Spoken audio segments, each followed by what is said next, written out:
Broadcasting from the Hair Saloon corporate offices, it's the Suzanne Venker Show, where men and women are equal in value but wildly different by nature. Join us here every week when we challenge the culture's hugely flawed narratives regarding men, women, sex, and love. Today on the show, we'll talk with Michaela Peterson, daughter of Jordan Peterson, about being a millennial, being a mother, and being Jordan Peterson's daughter. But before we do that, a couple of quick announcements. I'm rolling out a plan to take the Suzanne Venker Show to the next level. My goal is to continue to provide you with incredible guests and to keep the show commercial-free. In order to do this, I'm now accepting donations from listeners via Patreon. Whatever you're able to give per month, your donations will go straight to funding this mission for my podcast. And best of all, when you become a Patreon subscriber, you get great perks like free ebooks, exclusive content, a live Q&A with me, and a shout-out on the show, depending on which tier you choose. For information on how to become a Patreon subscriber, go to suzannevenker.com/podcast and click on Become a Patron. Finally, in response to the coronavirus, I'm running a temporary coaching special at 50% off my normal prices for a single session. Just go to suzannevenker.com/coaching and scroll to the bottom where you'll see the COVID-19 special. It's hard enough to be a millennial these days, but does being Jordan Peterson's daughter make it easier or harder? Michaela Peterson is perhaps best known for being Jordan Peterson's daughter, but she wears many hats. She's the CEO of her father's company, Luminate Enterprises, as well as the author of the blog Don't Eat That, which highlights Michaela's journey into remission from juvenile arthritis, severe depression, and chronic fatigue by using an all-beef elimination diet known as the Lion Diet. Most importantly, Michaela is a married mother of one daughter and lives in Toronto. Welcome to the show, Michaela. Thanks for having me on. It's great to be here. So I just wanted to let my listeners know that so Michaela got with me a couple weeks ago because she has her own new podcast that's going to be coming up later this month, I think, called The Michaela Peterson Show. So she interviewed me for that, and then I, in turn, invited her on mine. So that's how she and I got together. Michaela, when is that podcast debuting? I'm thinking late May. I still don't have a date. I'm trying to do around the 21st, so May 21st. That's the goal. Have you been wanting to do this for a while? The podcast? Yeah, I've been thinking about doing a podcast for about a year, but I've been completely swamped with other things. But now that everyone's stuck at home with the pandemic, I thought might as well jump on the opportunity. I know. Now, what's the focus going to be? Or is there a particular focus? There hasn't been a focus. I really just want to talk to people I'm interested in speaking with. And I think I'm lucky enough to have a bit of a reach. So if I reach out to someone, they say yes to talking to me about whatever I'm interested in. I think that's pretty lucky. Awesome. That is lucky. Okay, so before we get into things, Michaela, I want you to tell us a little bit about Jordan, how he's doing and all of that. I know he's working on another book, which I'm sure my listeners would be interested in hearing about. But does he have plans to return to public life? Because we miss him. Yeah, he does. Probably not for another 6 months. Okay. So he's taken it easy for a while. He has finished his newest book. Ooh. But I'm not allowed to talk about when it's out or anything. Yeah. But he did finish editing it. So that's really exciting. He's okay. Like all the tours and everything he did, and then my mom getting sick and then him getting sick has really taken a toll. So he'd like to come back. We'll see. It's really hard to tell. Fall earliest, next January latest. Okay. Something like that. Yeah, I mean, I can't even imagine when he was doing all that. I said to my husband, this guy's going to keel over. He's just doing too much. There's just no way you can keep that up. Yeah, it was a lot. It was 180. He did a tour of 180 cities in 1 year. So he was flying in the morning, doing a show, a 3-hour lecture. Yeah, I went to one and that's of them. Without notes, yeah. Right? A 3-hour lecture without notes in the evening, sleeping and then flying the next day. I don't understand the jet lag part. That's the part where I thought, how do you go from country to country with no schedule? Like, I don't know. He was like, I don't get jet lag. It's like, how do you not get jet lag? Everyone gets jet lag. Yeah, that's the one thing I was thinking about a lot when that was going on. Because for me, oh my God, my sleep is everything. Okay, Yeah. Well, all right. So that's good. I'm glad he's on the mend and potentially going to be back. So I want to start by talking to you about something that is important, I think, to both of us, and that's the deep desire for truth. this is something that's very dear to me. It really undergirds everything that I've done in the last 20 years.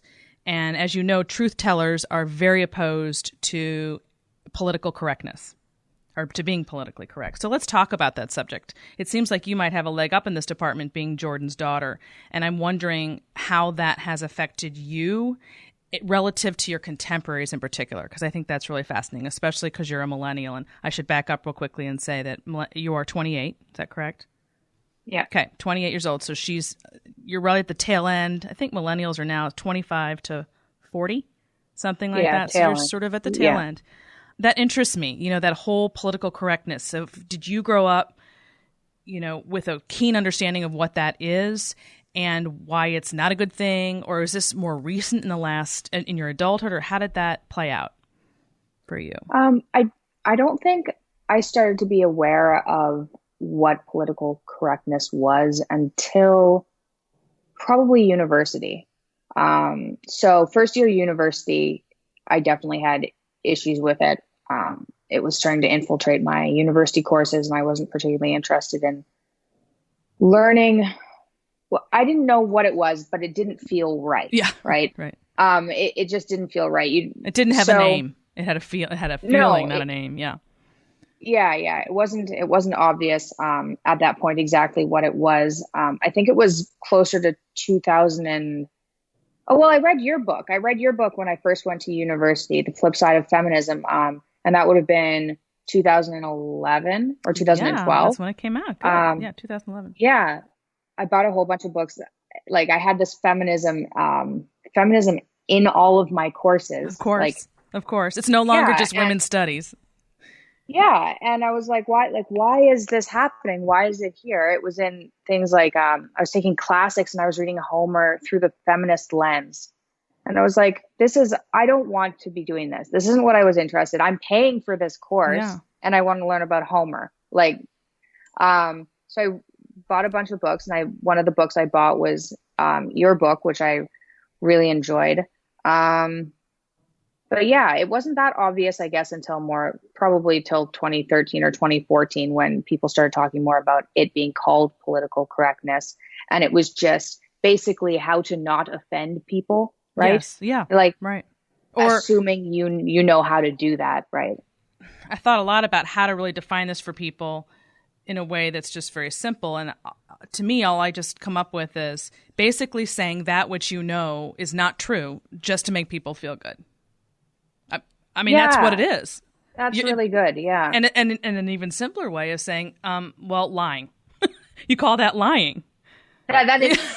Mean, if you just want to bring it down to basics, it's lying to make somebody feel good, so that they don't have to hear something that's difficult.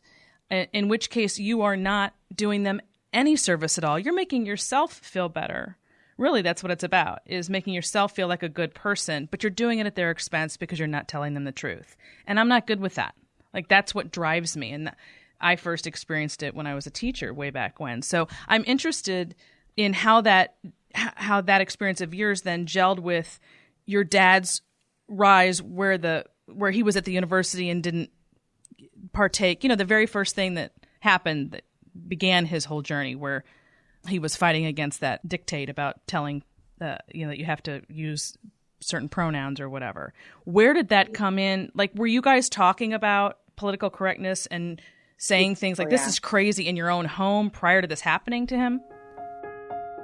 When you got married, things were perfect. You were both in love and life was good. Then somewhere along the line, everything changed. She changed, or maybe he did. Either which way, now your relationship feels, hard. I coach husbands and wives who feel lonely, disrespected, or misunderstood in their relationship. So many women today are desperate for their husbands to step up to the plate, to make a decision and to stick to it, to lead rather than to follow. Ladies, you have the power to make it happen. Men respond best to women who are grounded in their feminine core. As for husbands, so many of them want their wives to stop nagging and to just trust them, to smile more and to complain less. to look at them the way they did when they were first dating. Men, you have the power to make it happen. Women respond best to men who are grounded in their masculine core. The secret to lasting love rests in the masculine-feminine dance. Once you master it, your relationship will no longer be difficult. You'll be moving with the biological tide rather than against it, and that makes marriage smooth sailing. If you're struggling in your relationship, if you feel frustrated or alone, I can help. Just go to SuzanneVenker.com, that's SuzanneVenker.com, and click on the coaching button at the top. Don't wait another minute to acquire the mindset you need to find love and to sustain it. It's so much easier than you think. That's SuzanneVenker.com.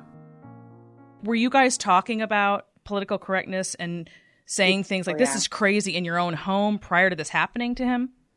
Yeah, definitely. I complained a lot about feminism in my university courses. And so that would have been 2011. And I talked to him a lot about that. And then when I moved out of that university and switched universities, moved home, and I brought all my feminism books with me and gave them to Dad, and he read all of them. And then that was also a number of years after he started seeing the political correctness interfere with his work at the university.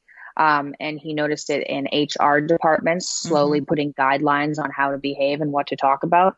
And so, before he went public with it, he complained and ranted about the problem in universities for at least 4 years, maybe 5. So let's go back to my original question about you compared to your contemporaries, because I imagine you had an upbringing somewhat like my daughters and sons, because to grow up in a home where this is constantly railed against and discussed is, different from your average home.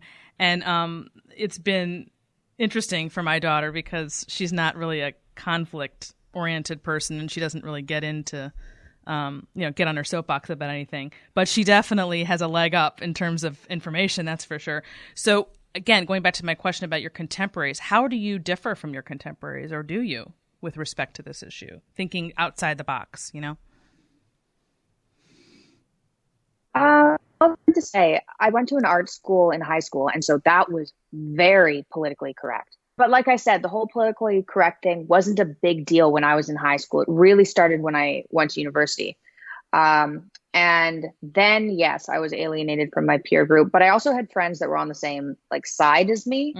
And my best friend that I lived with was really good friends. All her friends were in women's studies. She was in sociology, and she's incredibly disagreeable. So she'd write, a pro-feminist paper because that's what she had to do in university in order to pass her courses. It's ridiculous. She'd write all this. She'd be like, this is such BS, writing this paper, and then hand it in and was like, why are you even taking these courses? So it alienated me from people I didn't really want to be friends with anyways. Exactly. Right. It's a great excuse or reason to pull back, and you don't even, I mean, that's, people have asked me that a lot. Like, how do you deal with being so contrary and people knowing, how's that work in your friendships or whatever? Well, you don't waste any time. That's for sure, because what you see is what you get. And if you don't like that about me, you're not going to want to probably hang out with me. So that saves us all some time, Yeah, exactly. That's how I felt. It's like, I don't really want to be friends with you anyway. So did you leave the university over this, or that was for other reasons? It was for a plethora of reasons. I switched what I was doing. I switched out of psychology. I was pretty fed up with psychology after 2 years of having all my courses infiltrated by, it was mainly feminism. So I switched out of psychology. Mostly I got really sick. So I dropped out of university for about 6 months when I got really sick, recovered a little bit and went back into a science degree. I was like, I'm not going back into the arts. The arts are dead. Unless you want to learn about something that's politically correct. It was in my English, my history. It wasn't in history until around 2014 when I went back. What are the arts that maybe don't have this underlying political correctness problem? I thought, well, history, say something, American history. I was wrong about that. So it turns out it had infiltrated into there at that point. But I switched into sciences because it was less there, significantly less there. And believe it or not, Michaela, it's not new. I mean, my husband's 56? 56. And when he was in college, it was just beginning. He was just seeing the seeds of the whole thing, and he was frustrated even then. So that shows you really how deeply rooted it is and as to how long it's been going on. Okay, so that's really interesting. So speaking of getting sick, let's talk about your lion diet for a moment. I want you to explain first for my listeners what that is real quick, and then we'll move from there. Okay, so the thing that I've called the lion diet is an all beef diet. So as ridiculous as that sounds, it's literally beef. I have some lamb too, salt, water, that's it. And I've been doing that since 2017. So quite a while at this point. And the reason I got to that is because you mentioned it, I was diagnosed with juvenile rheumatoid arthritis when I was 7, and it was a really extreme version of juvenile rheumatoid arthritis. I ended up with my hip and ankle replaced when I was 17. And it turned out after, 4 years of research and 3 years of testing things out that I was really, really reactive to foods. And mainly the more obvious ones, like gluten was a really big issue. Dairy gave me terrible flare-ups. And I got to the point where I cut everything. I knew that beef wasn't giving me issues. And after having an autoimmune disorder, going to an all beef diet isn't that big a deal. The autoimmune disorder is significantly worse than a restrictive diet. And I cut everything. And the reason I cut everything is A, because I knew beef wasn't bothering me, and B, because I needed to reduce the number of variables in my diet. And even a restrictive diet had too many variables. My symptoms were going up and down every 3 days. New ones were cropping up. So it was like digestive problems, fatigue, rashes. Mainly the mood symptoms were what I was trying to get under control, and cognitive symptoms. So I cut back to all beef and just waited to see if I could get myself into remission. And it's been extremely successful for me. I'm not on any medications, and I was on 2 types of immune suppressants and antidepressants and Adderall for idiopathic hypersomnia. So that's the chronic fatigue. I took medications for over 15 years every day. I thought I was going to be medicated forever. And so the lion diet is what I've called this. Basically, it's an extreme elimination diet. And the goal, and what I'm trying to do with the platform I have, is tell people who have health problems that, one, they have some control over them. Because one of the things that happens when you're sick is you go to a doctor. This is what happened to me. You go to a doctor and they say, well, this is really bad luck and something's wrong, but there isn't really anything you can do about it. And then you have this horrible sense of helplessness, and it's just not true. There are things you can do. Really, regardless of, obviously there are outliers, but even if you have something extremely severe, like I had joints replaced, there's still something that I could have been doing about it. So I'm trying to tell people, here's an elimination diet you can use to rule out the diet component of whatever's bugging you. And you have some responsibility to try and figure out what's wrong with you. And perhaps, so that's the part that interests me the most about this. Sort of goes along the lines with the political correctness in terms of thinking outside the box, because I don't have any real opinion about the lion diet per se. I know it's very controversial. I'm sure you've had a lot of people tell you you're crazy and that's terrible for you and yada yada yada. Yes. But my interest in this really is more about so you wrote on your blog that you began documenting your diet journey to help other people. This is your blog called Don't Eat That, and that you do it to help people realize that they can solve problems themselves, quote, rather than rely on others to do it for them. And I think this is so important, and it really goes hand in hand with my thinking as far as even the way I was raised and the way I think, which is that you don't depend on even doctors, right? You don't just let them rule your you have one body, right? You have to know it. And your health is in your hands. And there are so many things that doctors will not tell you because there's a conflict of interest there for one thing.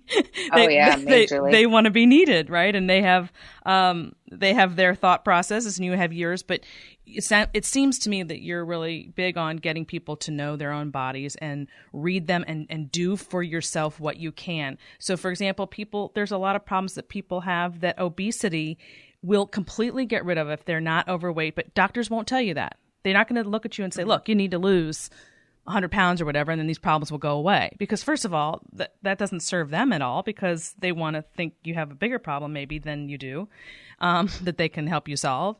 And B, nobody wants to tell people that it's as simple as maybe losing a lot of weight. Oh, yeah. Then the whole political correctness problem totally intertwines with that. Exactly. Because you can't tell. Even one of my dad's friends got in trouble for using the word crazy in her class. And it was like, what do you... One of your dad's you're what? not allowed to... Who one did? of my dad's...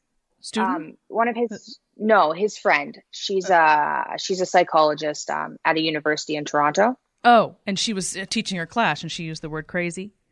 Yeah, described somebody as crazy. Right. Which you can't do. No, you can't do. No.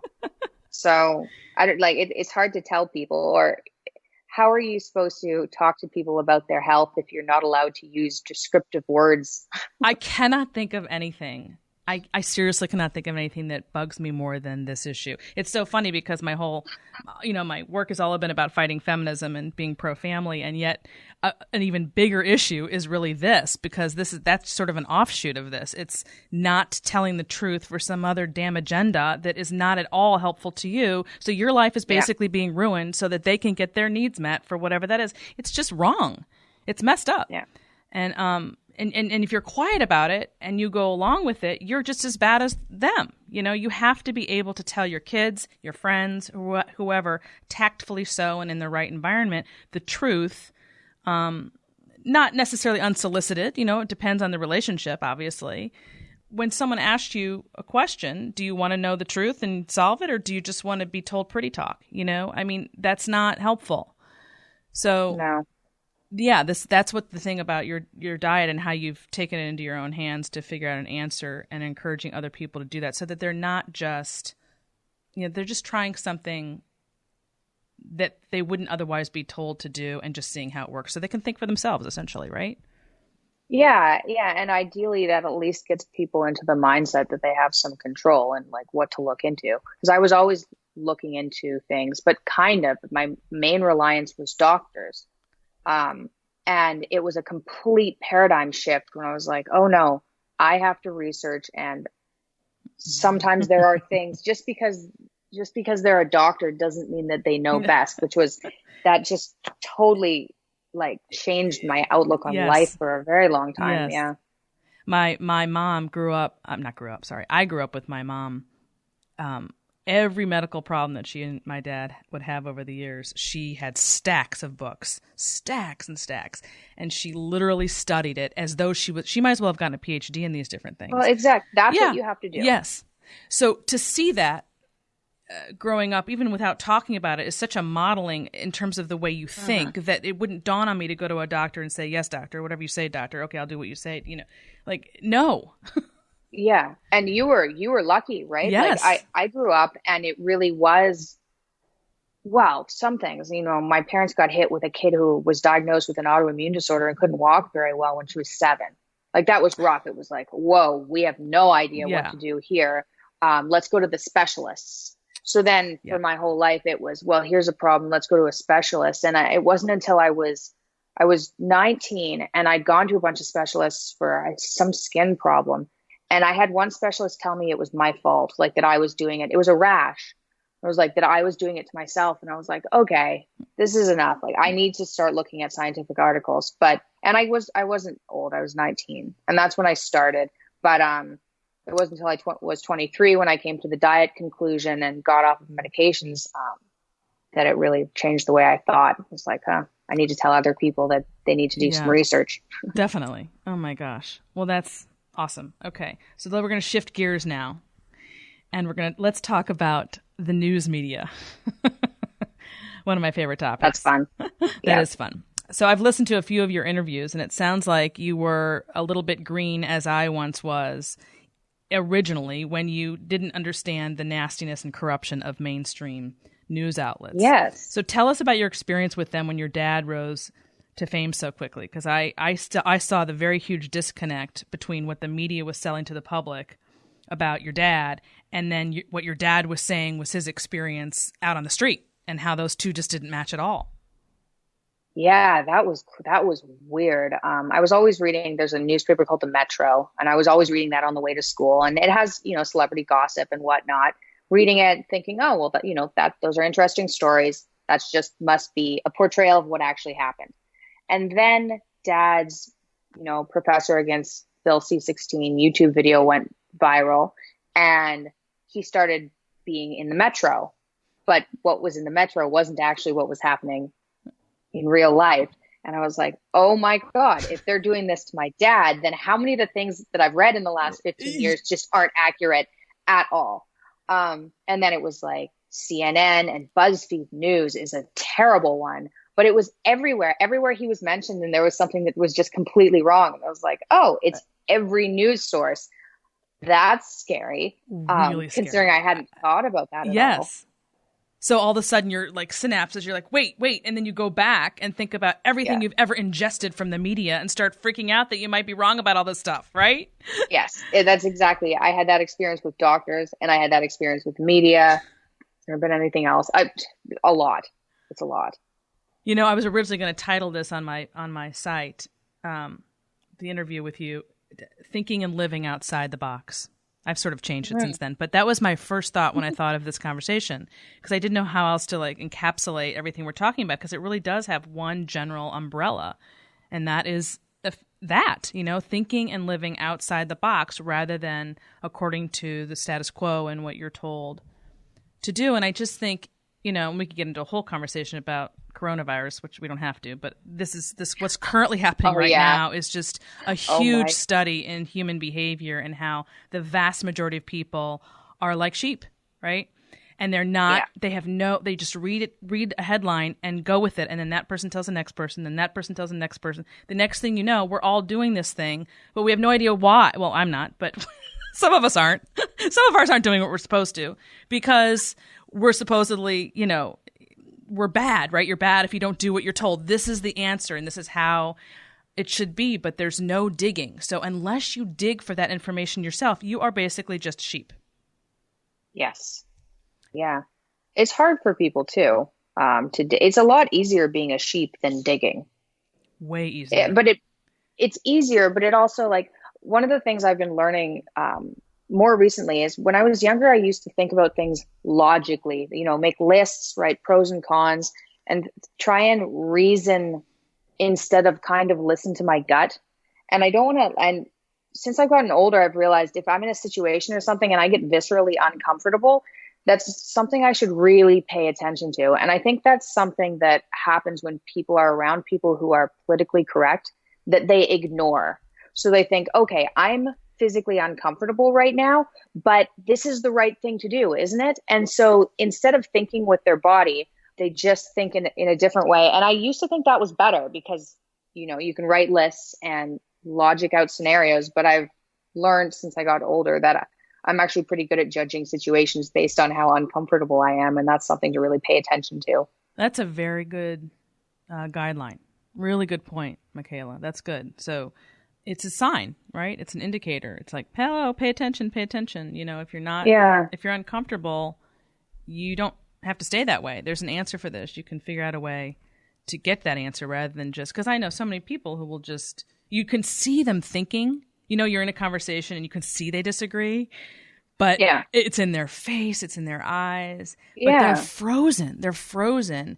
And at the very least, I want them, and I think they're frozen a lot because they just simply don't have the answer. They know how they feel, but they can't articulate it, which I totally appreciate. But I want them to feel comfortable to say, I don't think that's right, but I don't know exactly why, but I'll get back to you on that. In my ideal world, you'd at least just say what you're thinking, because I think people end up really holding on to all that and they get resentful and it's not helpful to their psyches. I want people to be able to say what they're thinking even when it's against the status quo.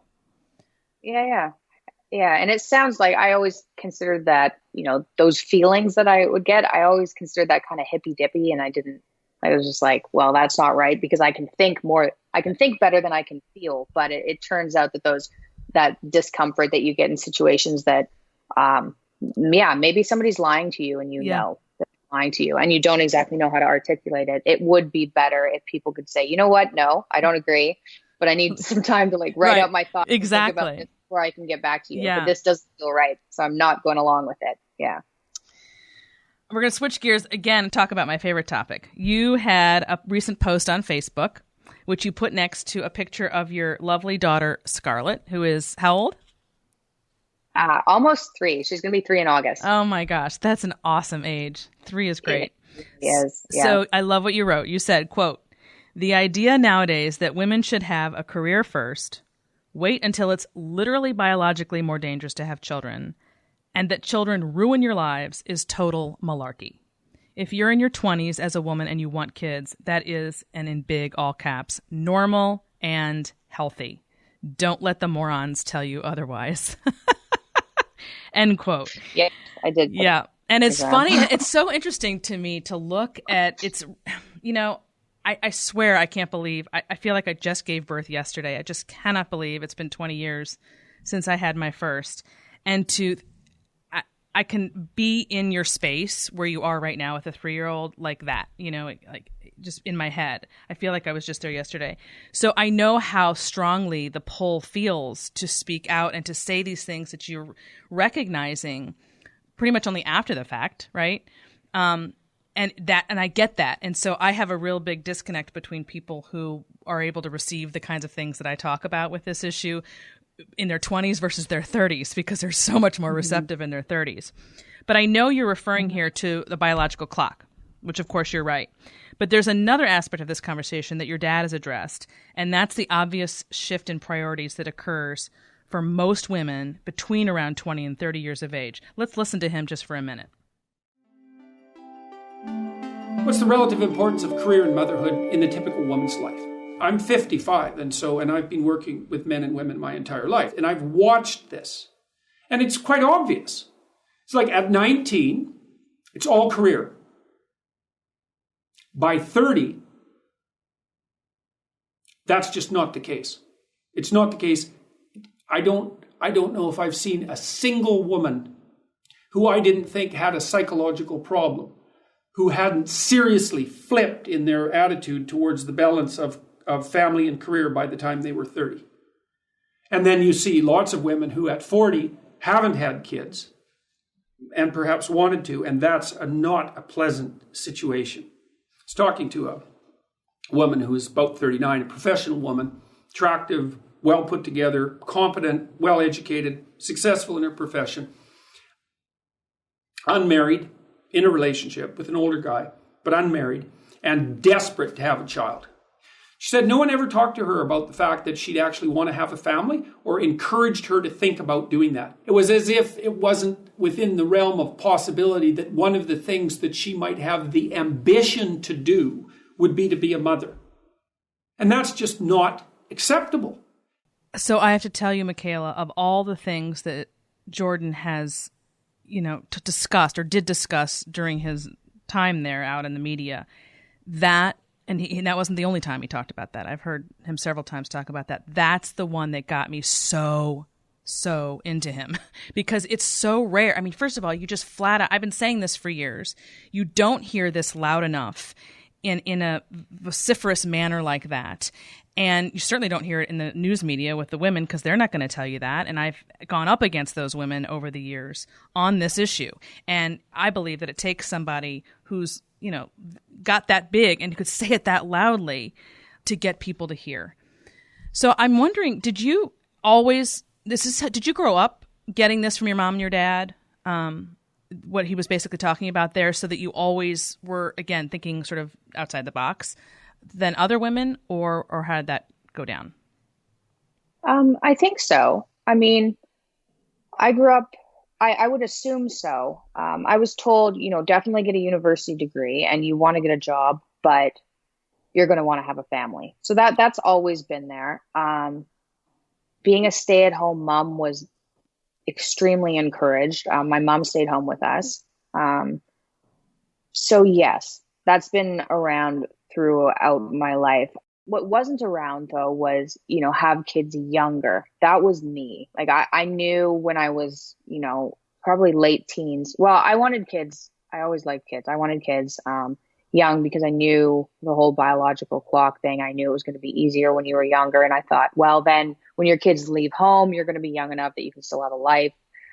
So I wanted to do that. And I had a really hard time when I was trying to plan my life, trying to figure out how I was going to end up with the amount of education I wanted and have kids at the same time. And that was really hard. And it occurred to me at some point, I might have to choose. If I want to have kids in my 20s, maybe I can't. I wanted to be a surgeon at one point. It was like, that's probably off the table. And that was hard for me because I'm very academic and career oriented. And I was like, you know what? It kind of looks like I can't really have both. I'm somehow managing kind of to have both right now, but I think that that's rare and I'm really lucky. But that was hard. Like compared to other, like my friends around me, most people, I don't think most people's families talked about it, that they might want to have kids and that having them young was okay. In fact, most of my friends were told to hold off, don't get pregnant. Like that was, that's what most of my friends. Yes. And not just your generation, you're going all the way. This has been going on for 30 years. And that's what's gotten us to this place now where women are, like your dad was describing, stuck, miserable. I mean, miserable doesn't even begin to cut it when you find out you can't have children. That's not even a strong enough word. And I can't even imagine that. No. And that is solely because of a political agenda that got infused into this society as though it was normal, as though it was progress, as though, men and women aren't different and don't need to think about their lives differently. It was such a colossal, fat lie. And so many lives are ruined as a result of that in so many different ways. Yeah. So to get that information, and I'm like you, I was raised do and be whatever you want, but this is the most significant part of your life and you're going to want it and you're going to have to figure out how to fit it in. And like from day one, I was mapping that out. And I didn't realize what a huge leg up that was until later. Yeah. And I have it's interesting that you said that about wanting to be a surgeon. I have a friend whose daughter is literally right now making that decision over exactly what you just said. Like she's torn and she's leaning now toward the teaching end. She's into science too, biology, and wanted to potentially be I don't know about a surgeon maybe, but a doctor, and is thinking about going into a different realm because of that exact issue that you just described. And that needs to be encouraged and allowed, for women in order for them to feel free to get their lives in order, right? And if you can't even talk about it because it's not PC, we keep coming back to that same theme. It's not PC, then you are contributing to ruining people's lives because you don't have the courage to say something different than they're being told. Yeah, it's worse than that even. It's not even that it's not encouraged. It's you're told that if you want something that isn't a career, if you want a family, that's beneath you. And it's almost like that's what stupider people do. Like that's kind of like absolutely. In fact, which is, or that as if that's the easier option. That's the problem is you're told that, if you're, lazy and not as educated, that's the easier option, which is a like three lies.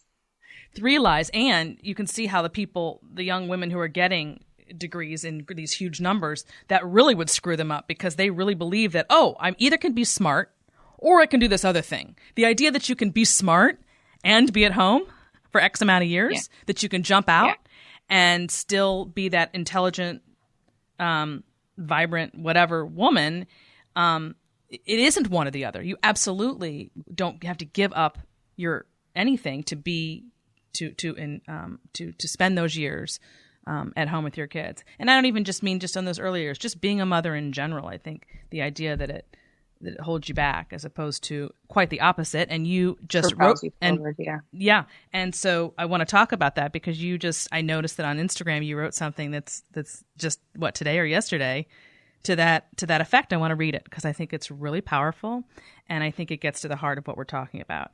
You wrote, "Being a mom is really hard. It's not just about being responsible for another human being. It's not just about pregnancy or breastfeeding or money.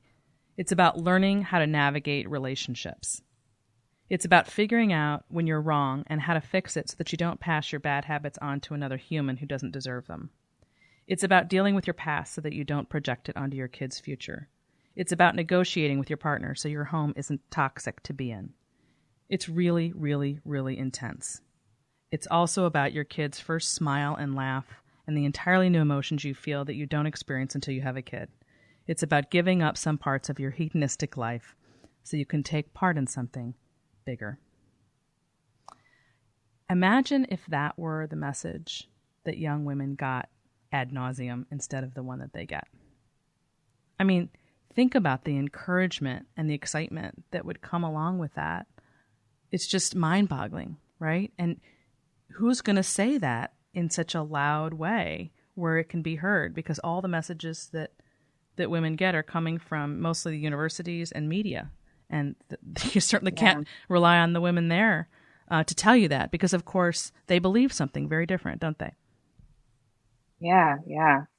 At least podcasts are picking up.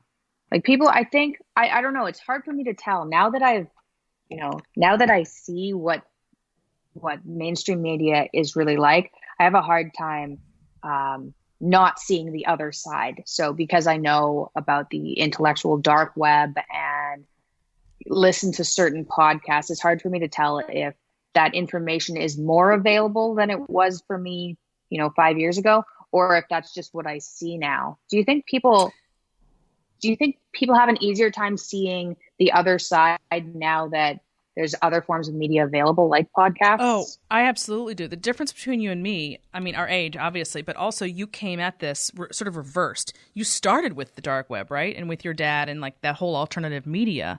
And then you came head to head with the mainstream media and saw the difference there. For me, when I started 20 years ago, the very first book I wrote was on the work of motherhood, was on those early years and how significant this work is. And I got thrown into the lion's den because my publisher at the time changed the title and sort of went on the attack.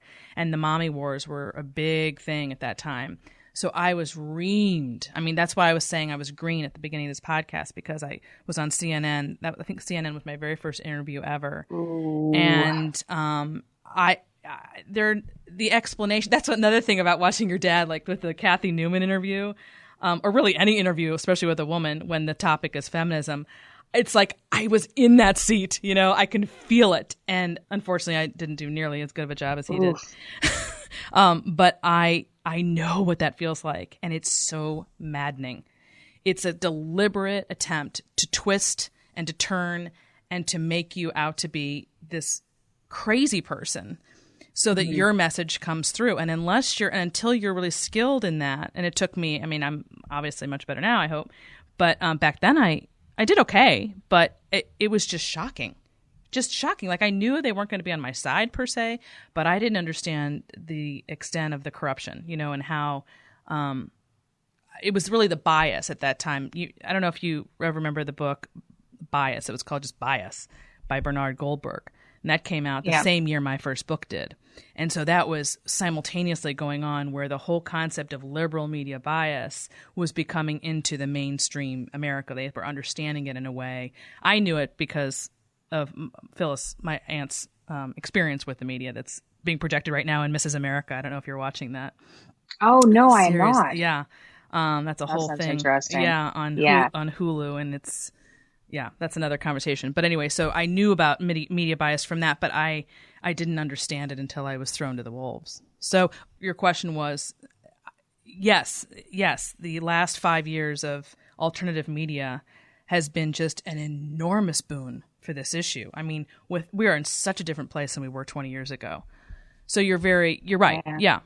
Trump too, not to bring Trump into this, but I mean, he's made it mainstream where it's like, don't trust the media. Like, I don't know how more obvious it can be than your president saying these people are lying to you. It's like, oh, well. I mean, actually, I forgot about that. I mean, that's been in my absolute favorite thing about his presidency. I don't care about the rest. That's been like my most favorite part of the whole thing, is to have somebody up there managing the media the way he does so spectacularly and calling it out. I mean, that's, no matter what else you might say about him, it's so satisfying for people like myself who know what it is like and want someone else to sort of, bang that drum. Yeah. Yeah. Good point. No, it is satisfying for sure. Dating and marriage with millennials. Mikhaila, holy crap. It is a mess. It is a mess. I love talking with millennials like yourself who are married with a baby or two because you're so far ahead of the game. Because I see it. I see the struggles of your generation and what a complete nightmare it has become. How do you manage that, being sort of on the outside of it now with your friends? Well, or do you see it? I mean, maybe it's just mine. Okay. I do see it. I mean, most of my close friends now are engaged or they've been in relationships for like 5 years. So that when I was a little bit younger, say 25, it was a lot bigger of an issue with, honestly too, I don't even think it's women that are the biggest issue right now. They have their issues and it's a problem, but it's very difficult to find a man, a millennial man who actually wants to get married and settle down. So that's kind of what my dad was trying to take some responsibilities. Right. A lot of the problems I had were men and not wanting to settle down. Right. And there are reasons for that, because I've written extensively, like, look, do we think that the last generation of women just churned out a bunch of loser men? Something happened here. Something went very, very wrong in the last several decades. And you have to go back and look at those things critically and understand, beginning with the birth control pill, because in my opinion, that's where it all begins. Yes. I was hoping that we would get into that because that is a disaster and nobody talks about that. That's one of those controversial things. It's like, oh no, there's nothing wrong with the birth control pill. Okay. Daddy, you should not be. Yeah. Absolutely. Because if this is a huge problem. It's where everything began, because when you stop and think about the catalyst that changed everything between women and men and their getting together to create families, it was the pill. Once you took away that scare, right, of bringing life into the world and having to create a family and having your life irrevocably changed, you're putting so much power in your hands, which seemed good at the time, but invariably it doesn't just allow you to have babies when you want. It's much bigger than that because, okay, let's say you're going to wait 10 or 15 years in your la mind. You think that that's going to work, which it's not, just because you have the birth control pill. But let's just say that you did. What are you going to do in the meantime? How are your relationships going to go in the meantime? If there's no thought of marriage and family, how does that change the entire dating and marital, well, forget marriage, the dating and relationship issue? How do you move forward with that sort of out of the picture? So it's much deeper than just, keeping yourself from getting pregnant or family planning or what have you. And this isn't a call against the birth control and to say it should not exist. That's not the point. The point is to understand what's happened between women and men and where that fit in. Yeah, 100%. I mean, what's the point of dating if you're not going to get married, right? Mm-hmm. And what's the point of getting married if you're not going to have kids, right? It just, bingo. It goes in a line. And the other issue I have with the pill is there are actual serious side effects that a number of women get that are not discussed. Like the propensity towards depression when you take the pill isn't something you're warned about. And I had a miserable time on the pill and I didn't know till I stopped taking it. Mm-hmm. My friend, who is the happiest person I've ever met, gets depressed when she takes it. And it's like, well, that doesn't happen to me, but it's not something that's really discussed. So then you have something that's, manipulating relationships in a way that nobody could foresee and potentially causing actual mental, depression, which is huge. Right. So there's the physical downsides for sure, unquestionably. But going back to the issue about what's happened with men, well, you basically said to a guy what this basically said to a guy is, you no longer need to be careful with women. You no longer need to think of them as different from you because now, guess what? They can do what you can do. Right? Mm-hmm. And we know what you want to do all the time. So let's pretend that women are exactly the same sexually just because we gave them a pill and kept them from being able to get pregnant. I mean, it changes the entire dynamic of that relationship and where it's going to go. So there's no way to have your cake and eat it too. If you're going to say, okay, let's do this, you got to understand how we got to this mess we are now where men are no longer marriage material and what happened there. And it's more than the birth control pill. Believe me, I know that. But it started with that. That's my point, that it all starts with the sex. It really does. And then from there, it just got worse with other issues as to how men and women relate. But it began with that. Absolutely. Yeah. The other problem with the pill, I have so many problems with the pill, is if you're in a relationship and you're not trying to have babies, you're kind of telling them they're not good enough, like on a biological level, right? If you're kind of, or if you're with someone, you're like, I'll date you, but I don't want to have kids with you. It's kind of an insult down to like your core, given our evolution of needing to have kids to pass on your genes. So there's that too. There is that. There is that. And then you're making a statement by saying, I can now have sex without this concern. Why are we questioning why 30 years later men, A, expect it when they didn't expect it before, and B, don't want to get married? I'm not understanding why we're not understanding how those are connected. Yeah. You reap what you sow. We've created this. I know. It's sad. And it does definitely, it wrecks people's lives. Like I do know some people who ended up in their late 30s and then couldn't have kids. And it was like, that is so horrible. If that's what you want, that's so awful. It's so, like I said earlier, like I don't have a strong enough word for it. It's so, you can't even get your head into it because you can't imagine the pain. You can't imagine the emptiness if you want a baby and literally cannot have one. Yeah, it's tragic. And that you could have. You could have. That's the other piece of it. Like if you literally just couldn't, because that's the way your body was, okay. But you eschewed it for 15 years and now you made a mistake. Yeah. And you have to sit, I can't even, this is why I hate feminism. Okay. Okay, let's end with modern parenting. This seems to go hand in hand with this. This is kind of good. So there's a chapter in your dad's book called Don't Let Your Children Do Anything That Would Make You Dislike Them, which I think I saw an interview with him recently where he thought that chapter was going to get him into trouble, but actually didn't. But tell people what the gist of that chapter is, because the title sounds, a little different than what's actually in there, sort of. So let's talk about what's in that chapter and how that sort of governs your views of parenting. Okay. So this was really helpful for me when I was babysitting growing up. It was like, you don't have a kid that bugs you. If they're doing something, the gist of it is if they're doing something that bugs you, that activity is definitely going to bug someone who isn't their parent, because at least their parent has some sort of unconditional love for them. So if it bugs you, it's really going to bug somebody else. So, teach them that that's not what they should be doing. So that was instrumental in how I used to go and nanny my cousins.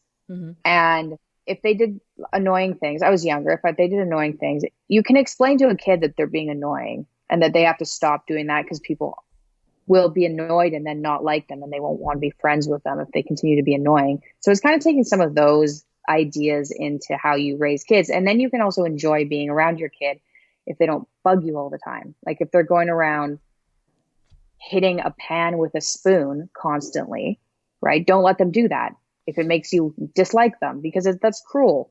So another way of putting this could be, hey, there's a huge disconnect between modern parenting and old-fashioned, what I call old-fashioned or traditional parenting when it comes to discipline. Because this is really about discipline, right? It's about how to discipline, which is a good word, a very good word in our day, but now it's a bad word. It's like disciplining is punishment, or you're supposed to befriend your child rather than discipline them while you're loving them. But discipline is love, and this used to bother. It doesn't bother me anymore because my kids are almost up and out, but I remember over the years, I think, Mikhaila, you're just about to begin to see the differences perhaps in the way you might parent your daughter versus other people, whether your friends, family, people out there, and you'll see it.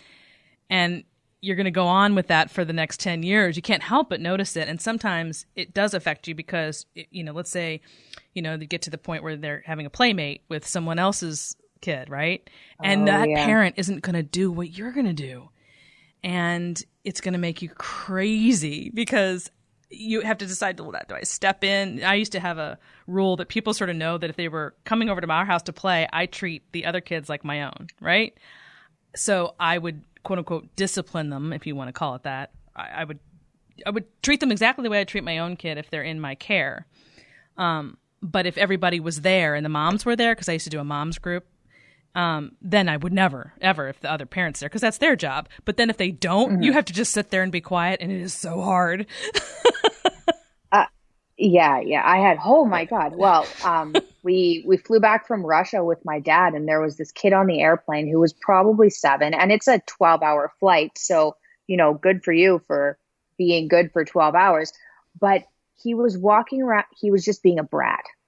And I have so little patience for brats. And he walked around and he came, and I think he could tell that he was bugging me, and he came over and poked me. And this is on a Russian. And so I yelled on the flight, and his parents weren't even paying. He came over and jabbed me in the chest, and I was like, "Niet." It was just a little Russian kid, right? And he was just like, "Whoa!" He'd never been stopped, talked to directly. Yes. And he went back and sat down, and I was like, "Well, that was way easier than I thought it was going to be." Just yelling "Niet" to the a little kid. So take that, Mikhaila, take that, and then imagine you wouldn't have done it that way, but imagine if you're in a group with friends, mothers, right? Or you're the kids. And you can't do that, and then they're not doing anything, and you're like, well, you just discipline the kid. You're thinking this in your head. It's very difficult. Talk about political incorrectness yet again. It's hard. That's going to be tricky. Yeah. I never thought I'd be yelling at a child on a plane in Russian. That's unbelievable. But it did happen. Oh my God, that's a story. Yeah. So modern parenting. Well, good luck with it. You'll do great. But Thank you. It's always easier when people are like-minded on that, though, I have to say. So you're in Toronto, right? You're still in Toronto? I'm in Florida, actually. We've been here throughout this whole pandemic issue. We're going back at the end of May. Oh, awesome. How's the weather down in Florida? Amazing. Oh my God. Really? My assistant's down there I don't know if you're on the Gulf or the Atlantic, but she's miserable because it's in the 90s and she's hot as hell and it's humid and she says it's terrible. Oh. Maybe that's not where you are. Well, compared to Moscow, it's really nice. Ah, okay. Yes. My comparison is it's dark and cloudy and has 6 hours of sunlight. So. Oh my, I couldn't deal with that. No. Well, this has been really great conversation, Mikhaila. So fun to talk to you. And thank you for inviting me on your program. And again, everybody check out also Mikhaila's podcast, which is, I guess, at the end of this month. So where can tell people where they can find out about that and just your work in general? You can go to mikhailapeterson.com. You might want to spell Mikhaila. I need to. Mikhaila Peterson.com, and that has all my information. I'm also on Instagram, Michaela Peterson, and Facebook, all the same, and YouTube. But most of my information is on my website. My podcast will be up there, hopefully 3rd week of May. Awesome. Look forward to it. Well, you have a lot going on. Have a wonderful time with all your ventures, and especially as a mom. It's such a fun time. Thank you very much. Thanks for having me on. Good conversation. Awesome. Thanks, Mikhaila. Take care. And now we go to the email of the day. This is from Leon, who writes, Dear Suzanne, I'm 34 and I have a female friend, and she's about 14 years older than I am. We get along great. We both respect each other and communicate really well. I get the idea that she's interested in me and I'm interested in her too. How do women feel about younger men? What are the chances of making it should we both decide to be more than friends? So, whenever I'm asked questions like this, the only thing I can do is think about it in terms of what would I do. Obviously, I'm not the man in this particular situation, but what we know essentially is that there's a reason why you find older men with younger women far more than the reverse. And this should not be surprising to most people who listen to this podcast. But the bottom line is several reasons. Number one, if you want to have a family, obviously having a woman who's 15 years older than you is not going to work out too well. But then even if that's not an issue, what ends up happening very often is that it becomes more of a mother-son relationship than it does a partnership. And even if it doesn't start out that way, because there are, at the beginning when you're dating, I could see in certain circumstances where it may not feel that way. But in time, it goes against what evolutionary-wise we want in an opposite sex. Now, that's not to say that nobody everywhere can make that circumstance work. So it's not about yes, you should or no, you shouldn't. It's just about being aware of the special challenges that you will likely face down the road. And then, depending on your individual circumstances, like whether or not you want children, that might be a factor. I had a coaching session with a gentleman last year who was in this very situation, but he did want a family. And he was with someone who was 10 or 15 years older, much further along in her career. So they were already having issues because she made significantly more than he did. He was on his way, but he just wasn't there yet. And so there was that disconnect between them that was already problematic. And then she wanted children too, but she was 40. And, just the reality of his being able to have a natural family with her, not to mention the huge financial imbalance, was just a bad deal all the way around, more for him. So, this is the reality of the situation. You have to decide for yourself, but you need to look at it with a much more objective mindset when you're dealing with something that's not typically how most people do things. So hope that helps, Leon. And that ends this hour of the Suzanne Venker Show. Don't forget to tune in next week when we talk with Christina Hoff Sommers about the new series Mrs. America, as well as what's happened to feminism between the 1960s and today. Don't forget to continue the conversation on Facebook. Just type in the Suzanne Venker Show in the Facebook search bar and you'll find it. Also, please recommend this podcast to one friend you think would enjoy it. Finally, if you have a question or comment for me, you can email me at suzanne@thesuzannevenkershow.com. Thanks for listening, everyone. Have a great week.